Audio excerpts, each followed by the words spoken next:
Hoy es Día del Cine Mexicano. Y en Lunes de Reporteros, Alberto Aranda investiga sobre un tema complejo del que hay que hablar, el suicidio. Laura Barrera, amigos del auditorio, qué gusto saludarlos. Hola también a Laura Regis en el lenguaje de señas mexicana. Y en efecto un programa muy completo, con mucha cultura. Tendremos además la editorial de la semana con el doctor Javier García Diego. Así que la invitación es a que se queden con nosotros. Quédense en esta hora cultural en la que tenemos mucho. Ya saludaste a Laura Regis en la interpretación de lengua mexicana, no está por demás. Y vamos a iniciar, si te parece, Rafa, con un asunto que hemos venido tratando las últimas semanas y que vamos a continuar con ello, un encuentro internacional que se realizará en nuestro país, Mondiacult. Y que ahora vuelve la mirada en este preámbulo a las industrias culturales.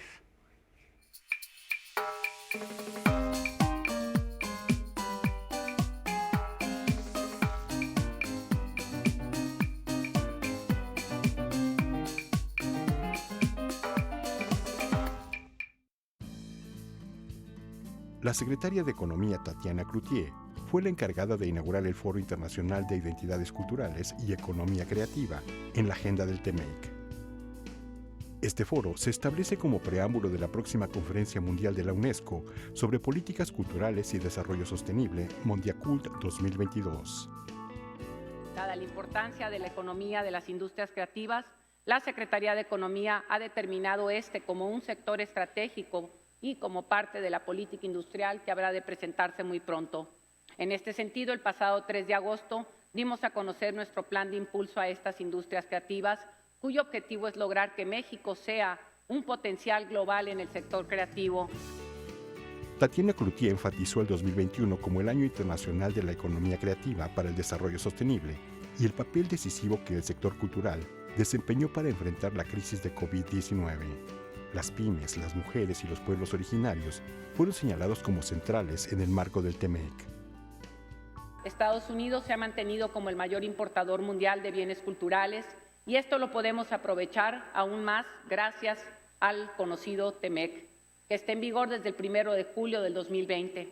Estados Unidos no solo es nuestro principal socio comercial, sino también es el mayor consumidor mundial de bienes y servicios culturales, y este es un factor determinante al considerar proyectos colaborativos entre los sectores creativos. La secretaria de Economía destacó el potencial cultural de nuestro país para colocarlo en el plano regional y global. De igual modo, se refirió a las sinergias que el TEMEC permite a las industrias creativas como la artesanal. México, Estados Unidos y Canadá buscamos impulsar de manera decidida el desarrollo de la economía creativa en Norteamérica. Quiero explicarles cómo el TEMEC nos apoya para lograr este objetivo.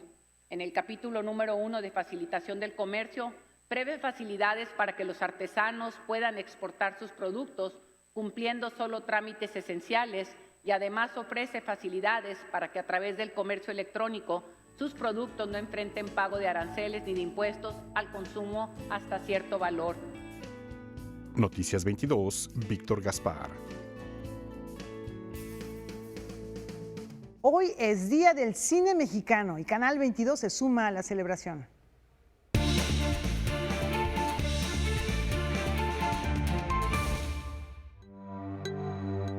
Canal 22 celebra el Día Nacional del Cine Mexicano. Los martes a las 22 horas y los jueves a las 22:30 horas, previo al inicio de Cinema 22, se transmite Autorretratos de Cineastas Mexicanas, miniserie de cápsulas documentales en las que 12 directoras de cine hablan de sus procesos creativos. Este lunes, en punto de las 22 horas, se estrena Restos de Viento de la directora Jimena Montemayor. El filme gira en torno a Carmen, quien atraviesa una profunda depresión por la pérdida de su esposo.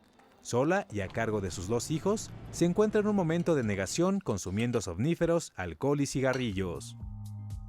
El viernes 19 de agosto a las 22:30 horas se estrena Fractal de Mariana González. El filme cuenta la historia de un grupo de jóvenes que buscan desesperadamente a una amiga. Lo último que saben de ella es que estuvo en un bar de mala muerte.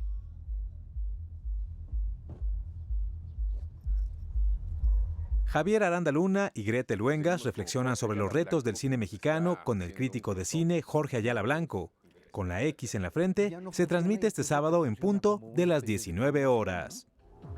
Ese mismo día, pero a las 22:30 horas, Canal 22 presenta Cosas que no hacemos del director Bruno Santamaría, la emotiva historia de un joven que lucha por ser quien es. Porque eso somos, una historia. Finalmente, el lunes 29 de agosto, a las 17:30 horas, la directora Daniela Latorre nos presenta el documental Retiro, que explora el vínculo entre 3 generaciones de mujeres que luchan por reafirmar su independencia. Noticias 22, Julio López. En este mismo contexto, la fiesta del séptimo arte tiene ecos en distintos puntos de la capital mexicana. El 15 de agosto se celebra el Día Nacional del Cine Mexicano y en el marco de ese festejo, el Fideicomiso para la Promoción y Desarrollo de Cine Mexicano ha programado una serie de actividades públicas y gratuitas para acercar a la gente a su cinematografía.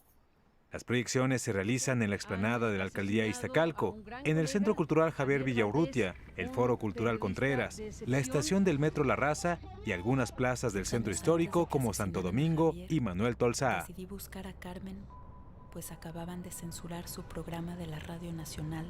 Pero también tenemos funciones en reclusorios, ¿no? Tenemos funciones ahora entramos a unos centros de adultos mayores de la Secretaría de Bienestar. Vamos a entrar también desde este mes hasta diciembre a dar funciones especiales con una programación especial para adultos mayores. Destaca la proyección de la película La Fórmula Secreta de Rubén Gámez, que será musicalizada en vivo por Sonido Xibalba. La función se llevará a cabo el 30 de agosto en el Museo de la Ciudad de México. Decidimos como experimentar sobre el experimento, es una película experimental, y decidimos ponerle esta música que también va a ser todo un experimento, ver cómo reacciona la gente y seguramente vamos a tener críticas, ¿no?, al respecto por haber musicalizado y no poner el sonido original. El 28 de agosto se realizará una función especial en la Unidad Habitacional Iztacalco, que cumple 50 años. Proyectarán la película Cosas Imposibles del director Ernesto Contreras. Parte de la película fue filmada en este lugar. Un poco para también recuperar el tejido social, hacer comunidad, en fin. Se están planeando un montón de cosas porque es una unidad donde ya existían varios problemas, entonces una unidad que a través de la cultura se va a hacer una recuperación social. Todas las actividades realizadas por Procine son gratuitas, pero algunas son de aforo limitado. Basta consultar sus redes para verificar fechas, sedes y horarios. Noticias 22, Julio López. Mañana le hablamos. Anoche se metieron en una casa, se llevaron una mujer. Esta noche rendimos un homenaje en memoria de Marta Palau. La escultora de textil falleció a los 88 años. Marta Palau, pintora, tejedora y ceramista, fue precursora en el empleo de la interactividad con el público y la ambientación escultórica. Dedicó parte de su obra al trabajo textil para introducirlo en un contexto artístico, además de abordar temas de género en los 70. Originaria de España, la artista llegó a México a los 6 años y estudió en la Escuela Nacional de Pintura, Escultura y Grabado La Esmeralda. Fundó el Salón Internacional de Estandartes, hizo grandes aportaciones a las artes escénicas, la frontera y lo femenino. Su obra ocupó en 3 ocasiones las salas del Museo del Palacio de Bellas Artes, primero en 1974 con Del tapiz a la escultura, luego en 1985 con Mis caminos son terrestres y por último en el 2012 con Tránsitos de Nahuali, exhibición en la cual presentó 31 obras que abarcaron distintas disciplinas como la instalación, tapiz, collage, escultura y serigrafía. En el 2018 fue reconocida con la Medalla Bellas Artes en la categoría de Artes Visuales, además de recibir el Premio Nacional de Ciencias y Artes en el 2010. Sobre la muerte del artista, Cuauhtémoc Medina escribió: Marta Palau fue la mayor escultora de textil en México, una importante grabadora e inventora de eventos artísticos extraordinarios. Tras desafiar las convenciones de materialidad y género del arte de los años 70, con objetos tejidos que a la vez rehusaban la técnica del objeto escultórico tradicional y hacían alusiones corporales secretas, sus objetos e instalaciones aspiraban a convertirse en chamanes, guardianes y objetos de poder del sur. Tengo una especial alegría en recordar el modo en que Marta usó el tarot para que presentáramos su libro Nahuali y las largas sesiones de trabajo y chisme que deparaba visitarla en su departamento de Polanco. Marta no sabía tomar un no por respuesta y su trabajo siempre corrió por los caminos que ella misma determinaba. Nos ha dejado, pero sospecho que la acogerá el futuro. Noticias 22, Alberto Aranda. Un abrazo fraterno a familiares y amigos de Marta Palau. Y cambiamos de tema para dar seguimiento al reporte de los daños que se registraron en la Catedral Metropolitana la semana pasada. Tras el sismo de 5.1 grados ocurrido la madrugada del viernes 12 de agosto en la Catedral y el Sagrario Metropolitano de la Ciudad de México, se desprendió un fragmento de argamasa ubicado en la bóveda de la nave central cercana al altar del perdón. Tras haber sido reportado este hecho, personal de la Dirección General de Sitios y Monumentos del Patrimonio Cultural de la Secretaría de Cultura Federal acudió al lugar y reportó que el desprendimiento ocurrió en una grieta que se tenía registrada desde hace décadas, la cual ha sido intervenida y ha reaparecido continuamente debido al hundimiento diferencial del monumento histórico. El evento registrado no representa una amenaza ni compromete la estabilidad estructural del conjunto religioso. Esto gracias a los recursos que, a través de la Secretaría de Cultura Federal, el Gobierno de México ha destinado al inmueble. Tan solo en el 2020 y 2021 se efectuaron acciones emergentes de sellado de grietas, mantenimiento al sistema de cimentación y consolidación estructural de la linternilla de la cúpula de la catedral. Noticias 22, Alberto Aranda. La organización Mundo Maya celebra sus primeras 3 décadas de historia. Con el objetivo de unir fuerzas para impulsar nuevos productos turísticos y fortalecer los ya existentes en el vasto territorio donde se extendió la civilización maya, el 14 de agosto de 1992, los países herederos de ese legado ancestral, Belice, El Salvador, Guatemala, Honduras y México, sentaron las bases para la creación de la organización Mundo Maya. Este producto único en el mundo es un punto de encuentro entre cultura, ecología y desarrollo comunitario, que aprovechará y revitalizará su entorno sin destruirlo. Con motivo de los 30 años de existencia de este importante corredor turístico multidestino, la Secretaría de Turismo Federal realizó una ceremonia virtual en la que participaron representantes de los 5 estados que forman parte de la región mexicana: Chiapas, Campeche, Yucatán, Quintana Roo y Tabasco, cuyo territorio conjunto comprende un área de más de 241,000 kilómetros cuadrados.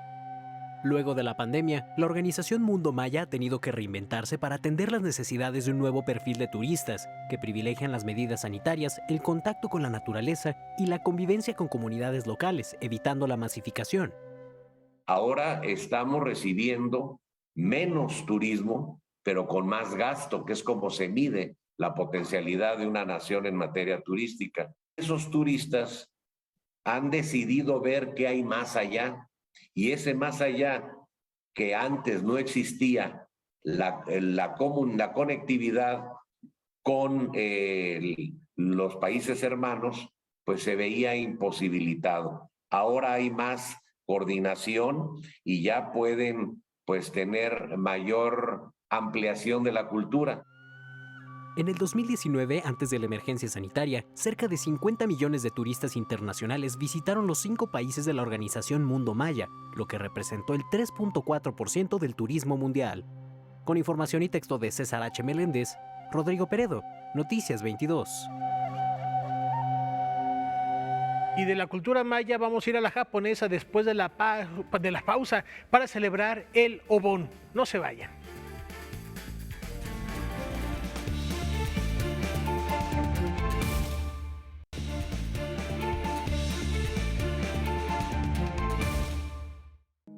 Konnichiwa amigos, bienvenidos a Rincón Nippon. Soy Miri Murasaki y hoy les voy a hablar del Obon. Obon se festeja del día 13 al 15 de agosto y es una de las celebraciones más importantes en el calendario japonés. Se compara un poco con nuestro Día de Muertos, ya que es una festividad en la que se recuerdan a los familiares que han fallecido. La gente viaja a sus ciudades natales para estar con su familia y recordar a los que ya no están. Al igual que nosotros, hacen ofrendas de comida en los altares budistas, solo que además de ofrecer platillos que eran del gusto de sus fallecidos, colocan un pepino con forma de caballo y una berenjena con forma de buey que simbolizan a los animales que ayudarán a las familias a ir y venir del mundo de los muertos. Su origen viene de la historia de Moru Ken, un discípulo de Buda que quería contactar a su madre fallecida, quien había caído en el reino de los fantasmas y sufría. Este discípulo, desesperado, acude a Buda para preguntarle cómo podría librar a su madre de ese lugar. Este le da instrucciones para hacer ofrendas el día 15 del séptimo mes, y es así como logra ver a su madre. Feliz por esto y agradecido, baila con ella el famoso Bon Odori, que es un baile en el que la gente se reúne alrededor de una torre, templos, parques o jardines y junto con los taiko, tambores japoneses, se baila al compás de la música tradicional vistiendo yukata. Esta música es muy alegre, pues da la bienvenida a las almas de los ancestros. Todos pueden unirse a bailar Bon Odori. En los festivales, los bailarines que guían los pasos se ponen enfrente o en el centro y así podemos, los que no conocemos el baile, seguir los pasos y unirnos a la celebración. También se cuelgan los chochin, que son farolillos con los que guían a los espíritus a sus casas. Y se hace el ritual Mukaebi, que se traduce como fuego de bienvenida, en el que ponen pequeños platos de cerámica con fuego afuera de las casas para que las almas recuerden el calor y el amor del hogar familiar. ¿Conocían esta festividad? Yo soy Miri Murasaki y nos vemos a la próxima por Rincón Nippon. ¡Sayonara! Sayonara, Miri. Y bueno, llegó el momento de disfrutar lo mejor del séptimo arte alemán en un ejemplo que les vamos a poner. De visita en México, la cineasta alemana Irene Schwartz se asume solo como editora de su nuevo proyecto, Bajas Ambiciones, pues afirma que utilizó material de archivo y ella únicamente se encargó de realizar el montaje. Es ist eine Art von Remontage oder Neumontage einer bestimmten Botschaft, wo ich dann versuche, das Material damit kritisch zu hinterfragen.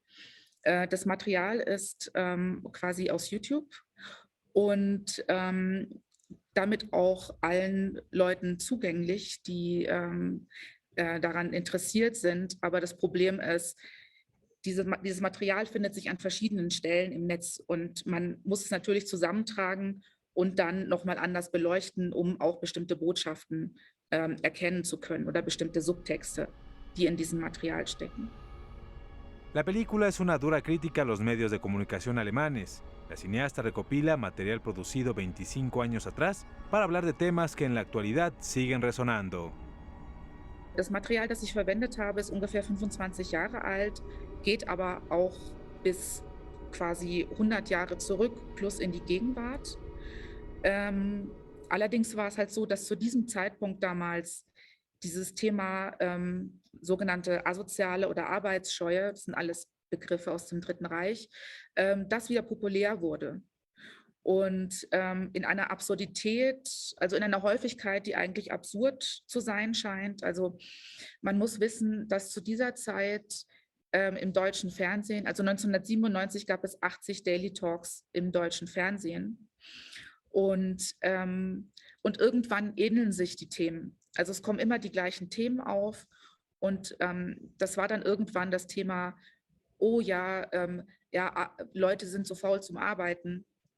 Und die belasten unsere Sozialsysteme. Es muss sich endlich was ändern. Und die Regierung ist schuld, dass die Leute so angeblich zu faul sind zum Arbeiten.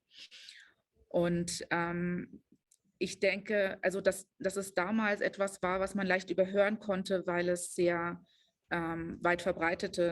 sehr weit verbreitete Botschaft war.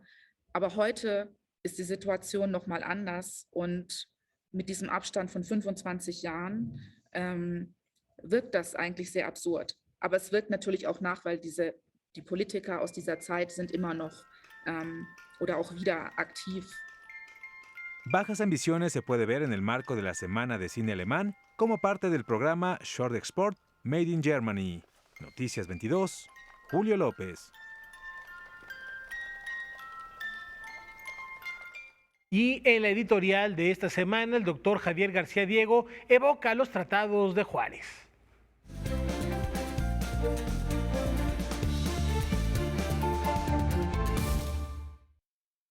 Hola, amigas y amigos de Canal 22.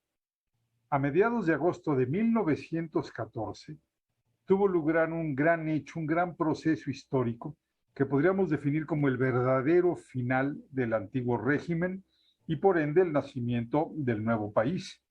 Para ello es preciso comparar con lo que sucedió después de la Revolución Maderista de 1910, al ser vencido el Ejército Federal en Ciudad Juárez y luego con las negociaciones que hubo, los llamados Tratados de Ciudad Juárez. En estos tratados, ¿sí?, Madero, por ejemplo, aceptó no asumir la presidencia, como lo disponía el Plan de San Luis Potosí, sino que lo hiciera el secretario de Relaciones Exteriores de Porfirio Díaz. Más grave aún, Madero aceptó que no se disolviera el ejército vencido, lo repito, que no se disolviera el ejército vencido, y que en cambio se disolviera el ejército vencedor, esto es, el ejército revolucionario. En realidad, Madero tenía mucho miedo del triunfo del ejército popular. En 1914 fue todo lo contrario. Más o menos hacia marzo o abril de ese año, Venustiano Carranza, primer jefe del ejército constitucionalista, dispuso el avance hacia el centro del país, hacia la Ciudad de México, en 3 ejes. El cuerpo de ejército del noroeste, Álvaro Obregón, el cuerpo de ejército del noreste, Pablo González, y la división del norte de Pancho Villa. En realidad, Carranza no quería que llegara Villa a la Ciudad de México. Entonces, después de muchos obstáculos y conflictos y negociaciones, Villa se quedó de Zacatecas para arriba, Torreón, Chihuahua, y en cambio los ejércitos de Álvaro Obregón y Pablo González confluyeron en Teoloyucan, repito, mediados de agosto de 1914, Teoloyucan a la entrada de la Ciudad de México. La instrucción, la decisión era, a diferencia de Madero en 1911, no negociar con el gobierno de Huerta, que ya había huido del país, sino no negociar con sus sucesores. En realidad se firmaron 2 documentos, pero repito, sin negociación alguna. Y además se firmaron en descampado. La imagen es clarísima, en el fanal de un automóvil, para no darle seriedad, legitimidad, no negociar en el castillo de Chapultepec o en algún sitio así. No. Estos 2 documentos, repito, que se firmaron, uno era sobre la entrada del ejército constitucionalista a la Ciudad de México, que no hubiera resistencia, ¿sí?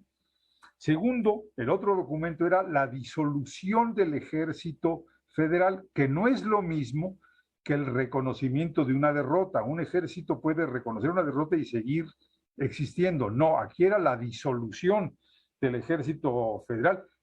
Aspectos concretos, la entrega de las armas y municiones, y bueno, los militares huertistas quedaron desempleados. ¿Cómo concluyó este proceso? Álvaro Obregón entró en gloria a la Ciudad de México el 14 de agosto de 1914, perdónenme amigos. Pablo González recibió las armas y municiones que entregó el Ejército Federal.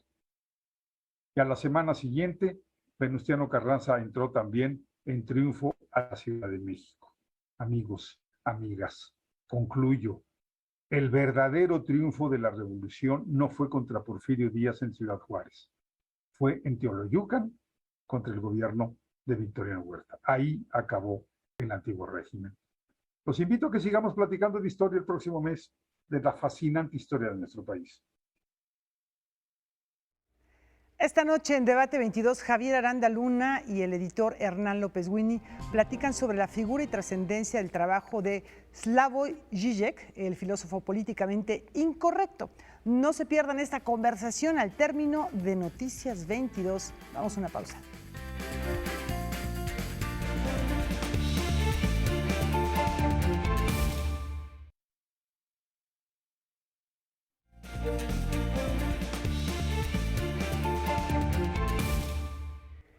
En doble lectura, Katia León nos comparte una reflexión sobre el problema con los árboles.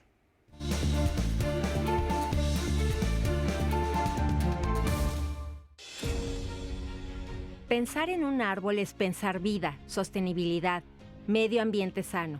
Pensar en la ausencia o la tala de árboles significa ecocidio, devastación, desastre ecológico. Pero, ¿ha pensado en la tendencia en boga de plantar miles millones, billones y hasta trillones de árboles, los entusiastas o fanáticos de la plantación masiva de árboles parecen no haber reflexionado sobre las consecuencias de su obsesión. En un extenso reportaje sobre el problema con los árboles, The New York Times Magazine analizó esta gigantesca malinterpretación del mundo natural. A partir de los 90, los grupos plantadores de árboles que trabajan en los trópicos incrementaron en casi 300%, bajo la convicción de que esa era la solución a las amenazas de cambio climático, pérdida de la biodiversidad y pobreza global. La actividad prestaba a estos grupos que se habían propuesto plantar 1 trillón de árboles un aire de sabiduría e incluso de santidad. Pero las 3 principales organizaciones promotoras ni siquiera tenían claro si la Tierra podía sostener tal cantidad de especímenes, lo cual empezó a despertar las protestas de muchos científicos alrededor del mundo. Porque si bien es cierto que plantar árboles puede generar desarrollo económico, aminorar el cambio climático, contribuir al hábitat de la vida salvaje, producir beneficios a la salud y proteger el agua, todo esto depende de las especies que se usen. Y es que los plantadores solo están usando 682 especies, cuando en los trópicos existen más de 50,000. Y las que se cultivan son, curiosamente, cacao, café y mango, que son muy buenas para el desarrollo económico, pero no para almacenar carbono o proteger la biodiversidad. Lo más preocupante, señalan investigadores que han protestado contra la tiranía de la reforestación a gran escala, es que varios países han comprado la idea y han decidido que muchas de las áreas destinadas a convertirse en plantaciones de árboles comerciales de rápido crecimiento sean ecosistemas ricos en carbono, como bosques y praderas antiguos y biodiversos. De este modo, incontables especies y ecosistemas están en peligro y ante el rechazo de la comunidad científica, los intelectuales que apoyan esta visión han tenido que corregir sus argumentos y decir que la medida no es la mejor, sino una de las muchas estrategias efectivas para combatir el cambio climático.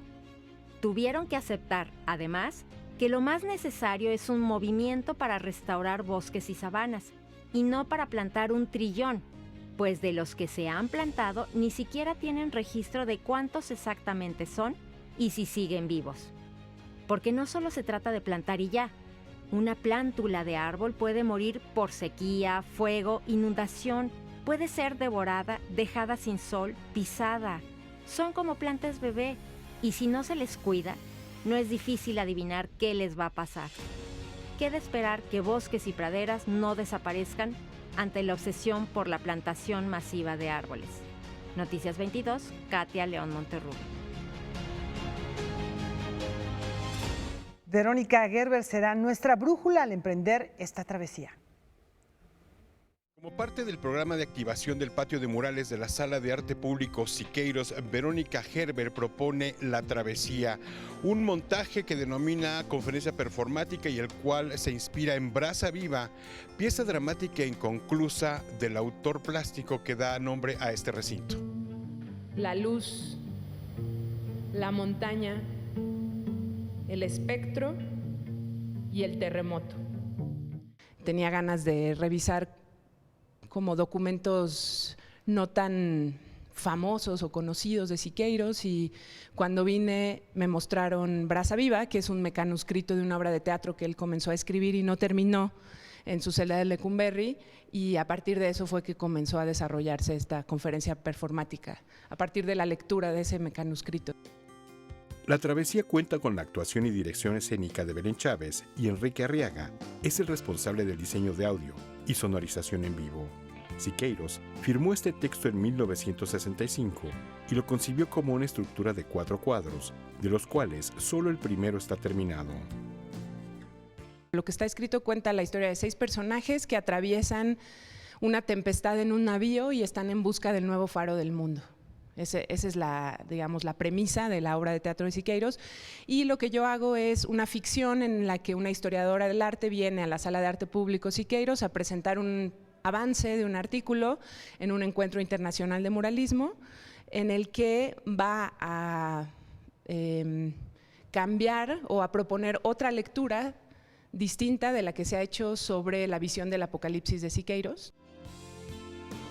Esta visión a la que alude Herbert está sostenida, agrega, en el texto Brasa Viva, uno de los murales de la Marcha de la Humanidad, y en la pintura La Aeronave Atómica, cuya reproducción se incluye en el montaje. En la conexión de estas tres obras, digamos, se va a producir una lectura distinta de la que se ha hecho, de lo que se ha dicho que trabajaba en torno al Apocalipsis Siqueiros, ¿no? Una cosa así.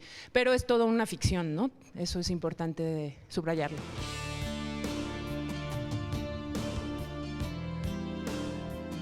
La travesía se presenta en la Sala de Arte Público Siqueiros los jueves a las 19:30 horas y los sábados a las 19 horas, del 18 de agosto al 10 de septiembre, excepto el sábado 27. La entrada es libre y el aforo limitado. Noticias 22, Víctor Gaspar. Ahora descubramos cómo un artista rebelde e ignorado logra sobrevivir solo en el desierto. Prisa por sacarme de la escuela de artes plásticas y lo consiguieron a la mala. La intensa, controvertida y a veces incomprendida vida del pintor mexicano Manuel Rodríguez Lozano, muralista disociado por voluntad propia del movimiento nacionalista e integrante destacado de Los Contemporáneos, es llevada al escenario de El Círculo Teatral con la obra Solo en el Desierto. ¡Lo lograron! Este monólogo, escrito y dirigido por Vicente Ferrer y actuado de principio a fin por Leonardo Maquis, da cuenta del perpetuo estado de rebeldía de uno de los grandes artistas mexicanos del siglo XX, injustamente ignorado por sus preferencias políticas y sexuales. Descubrí un personaje maravilloso, entrañable y con muchas coincidencias conmigo. Un hombre que navegó contracorriente toda su vida, un hombre que defendió sus convicciones a capa y espada. La obra se desarrolla al interior de la cárcel de Lecumberri, donde Manuel Rodríguez Lozano estuvo preso durante 4 meses acusado de robo. Mientras concluye una de sus obras más emblemáticas, La Piedad en el Desierto, el carismático artista va reconstruyendo el rompecabezas de su vida, marcada, como su obra, por una honda melancolía. El que quedó roto en 1000 pedazos. Manuel se siente profundamente solo al enfrentarse a el encarcelamiento injusto, a la pérdida de sus mayores amores, de sus afectos más entrañables. Muere su hermana, muere su madre, muere su hijo. Entonces Manuel está solo en Lecumberri pintando La Piedad en el Desierto. Solo en el Desierto tendrá una breve temporada en el Círculo Teatral con funciones únicamente los martes a las 8:30 de la noche. Con información y texto de César H. Meléndez, Rodrigo Peredo, Noticias 22. Vamos a una pausa, vamos a ver qué nos prepararon los cronistas del Renacimiento mexicano.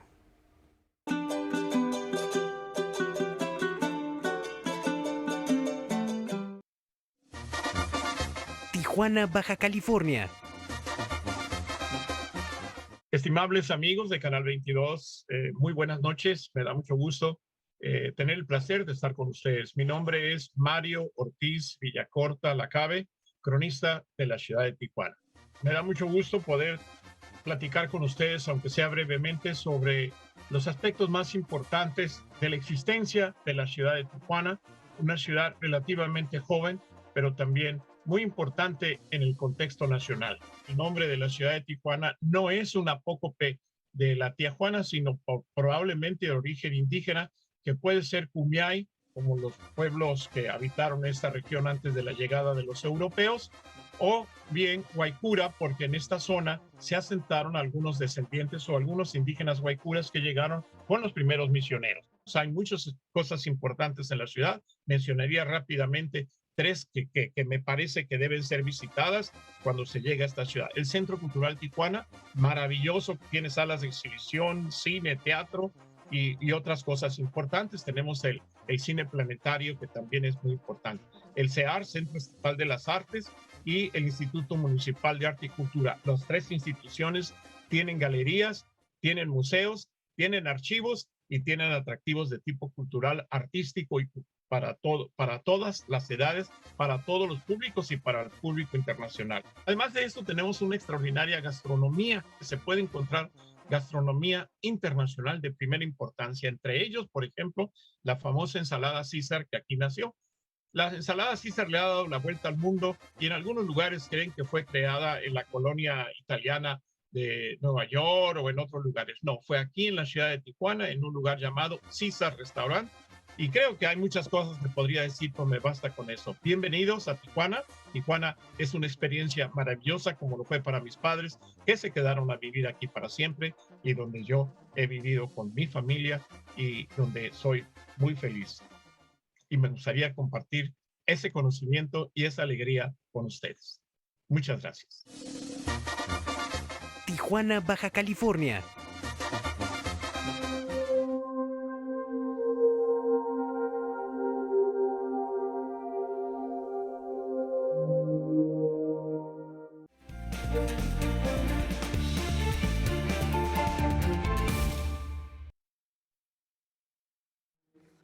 Ya me quitaste toda mi ilusión. También con 2 ribotriles. Pero tu misma nota dice que no. Hoy, el lunes de reporteros, el suicidio con Alberto Aranda.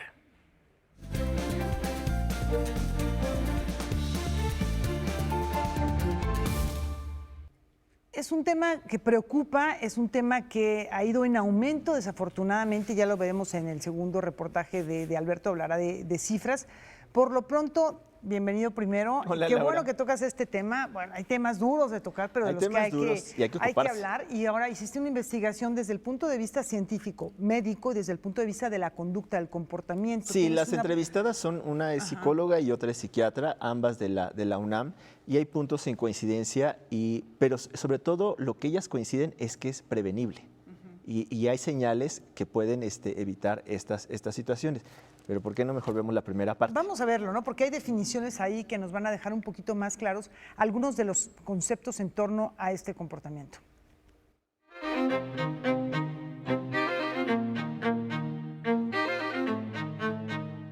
En muchas ocasiones se piensa que puede ser un trastorno mental y no es así, ¿no? Tenemos que quitar ese tabú. El suicidio es una conducta, es un comportamiento que una persona realiza con la intención de terminar con su propia vida. Esto es bien importante porque nos ayuda también a poder diferenciar aquellas suicidios de situaciones que a lo mejor no contarían como tal, ¿no? Y para la parte de una intervención a nivel psicológico, una evaluación, el saber si la persona tuvo esa intención de terminar con su vida es muy importante en nuestra definición.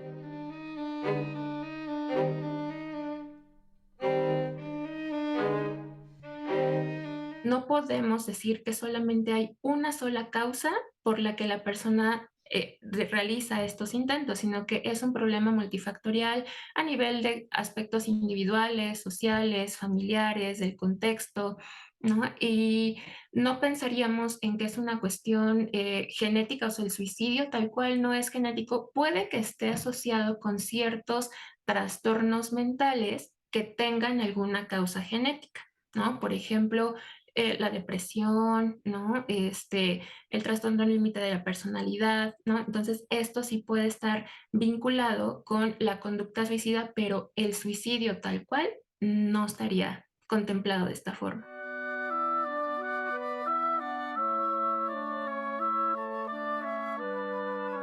Un ambiente invalidante se caracteriza o lo encontramos cuando el contexto, o sea, el grupo de personas, el contexto así cerquitita que está con ese individuo, responde no aceptando las emociones, los pensamientos, ¿no? que tiene una persona. Y no solo no los acepta, sino que los invalida.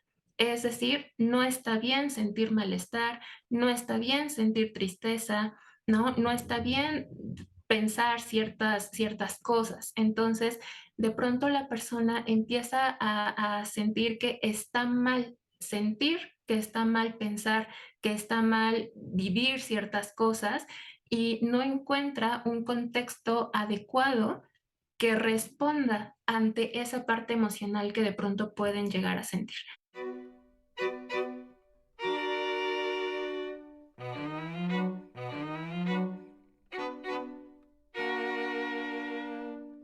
Los hombres utilizan métodos más letales y pues sí, con más violentos también, como por ejemplo arma de fuego, ¿no? O ahorcamiento. Y en el caso de las mujeres, utilizan otros métodos que a lo mejor no tienen tanta letalidad, como por ejemplo algún tipo de envenenamiento. Entonces, esto también permite que ya en lo real, en las familias, en los contextos reales, las personas, en el caso de las mujeres, puedan ser, digamos, como más fácilmente encontradas, se pueda detectar más y pues también acercarles también como este apoyo.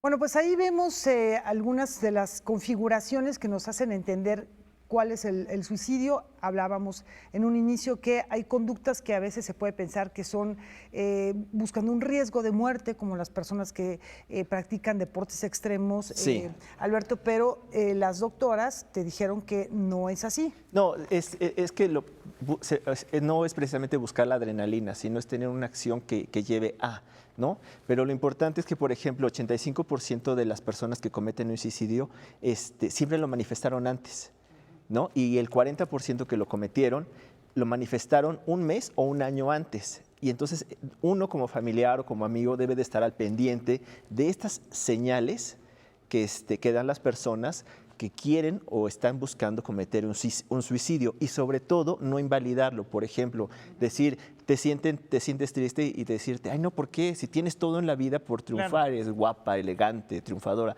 no pienses esas cosas. No tenemos que invalidar eso. Pero ¿qué te parece si vemos qué grupos son más vulnerables? De acuerdo. De acuerdo al INEGI, en el 2020, con la pandemia aumentó el número de suicidios, registrándose 7.896 casos, y para el 2021 fueron 8.447. Los suicidios de niños de 10 a 14 años aumentaron 37% y los de adolescentes, mujeres de 15 a 19 años, 12%. Entre el 2018 y 2020, el pensamiento suicida en adolescentes aumentó de 5.1 a 6.9% y su conducta suicida de 3.9 a 6%. Actualmente el suicidio es la cuarta causa de muerte en jóvenes y en el 2029 se calcula que será la segunda. En muchas ocasiones son personas sumamente impulsivas, sumamente agresivas, con muy baja tolerancia a la frustración y que tienen menos herramientas cognitivas para de pronto resolver la problemática que se les vaya presentando en el día a día. Además de que también, como hemos comentado, el consumo de sustancias pues ha sido también un factor de riesgo y que lamentablemente año con año también en la población mundial, y no se escapa a México, claro, va incrementando el consumo de sustancias en jóvenes cada vez a menores edades.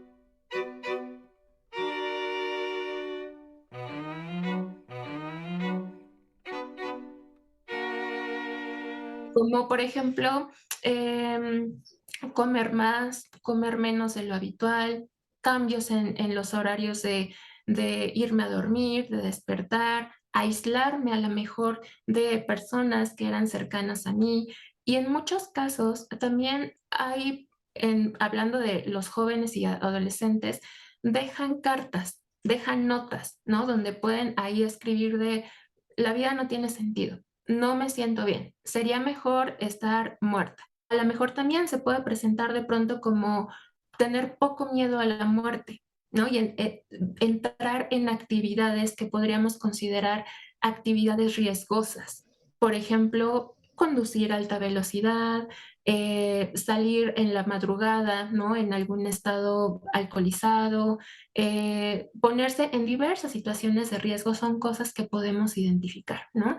Las personas que a lo mejor en la línea del metro, de pronto como que están caminando por ahí cerquita, se regresan, van, se regresan. Justo esas son estas señales de alerta que podemos identificar. El que empiecen a regalar sus cosas, ¿no? El que empiecen a decir, a ver, ¿quién va a cuidar a mi mascota? ¿O quién va a cuidar esto que de alguna forma puede ser importante o valioso para mí?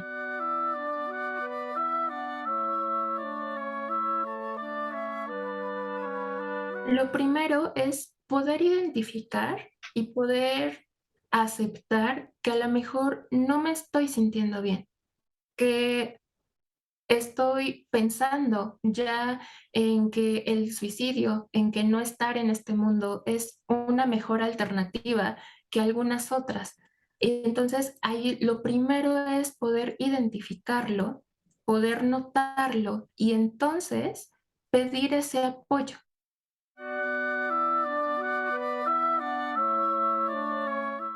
Vaya, yo estaba pensando muy rápidamente, Alberto, sobre las maneras de estos suicidios. Llama mucho la atención. Pensaba en ejemplos como Hemingway, que con un arma de fuego se suicida y que nadie pensaba que se iba a suicidar. Sí, a lo largo de la historia del arte tenemos distintos ejemplos, efectivamente, como bien lo mencionas.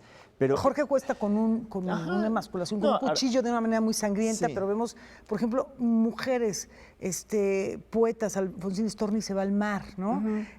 Silvia Plath con el gas, Alejandra Pizarnik con pastillas. Aquí lo que hay que hacer es que, por ejemplo, todos estos personajes que tú lo mencionas ya habían manifestado ciertos indicios y no hubo quien se acercara para brindarles un apoyo. Y también lo que estábamos viendo precisamente con las especialistas de la UNAM es que se está dando también el suicidio en niños. Hay registros de que se dan en niños de 10 años. Qué grave. Y efectivamente, tú puedes decir, es que nadie nos enseña a ser padres, tíos, amigos, ¿no? Pero sí hay señales que podemos detectar. Sí hay señales que pueden dar cambios de conducta de un niño, de un adolescente. Antes, no mucho, hace unos años, se pensaba que los hombres adultos mayores de 40 eran los que cometían más suicidios.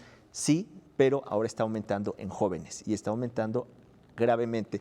¿Por qué? Pues porque no existen esos mecanismos para brindarles apoyo, brindarles escucha y sobre todo no juzgarlos, ¿no? Porque también lo que ahorita comentábamos con Rafa, cuando se comete un suicidio, las familias lo ocultan, ¿no? Claro. No lo dicen porque hay prejuicios. Sigue siendo un tabú, como se mencionaba. Sigue siendo un tabú, pero es prevenible, se puede prevenir. Y sobre todo en estos casos de niños jóvenes que están sometidos a un enorme estrés. ¿Cómo lo ves, Rafa? Pues es un tema preocupante que, sobre todo por el incremento que ha habido en nuestro país, hay que poner especial atención en el mismo. Gracias, Alberto, por traerlo a la mesa. Gracias a ustedes por habernos acompañado. Nos vemos el día de mañana en el horario de costumbre. Nos vamos con música, maestro. ¿No? Sin música, adiós. Hasta mañana.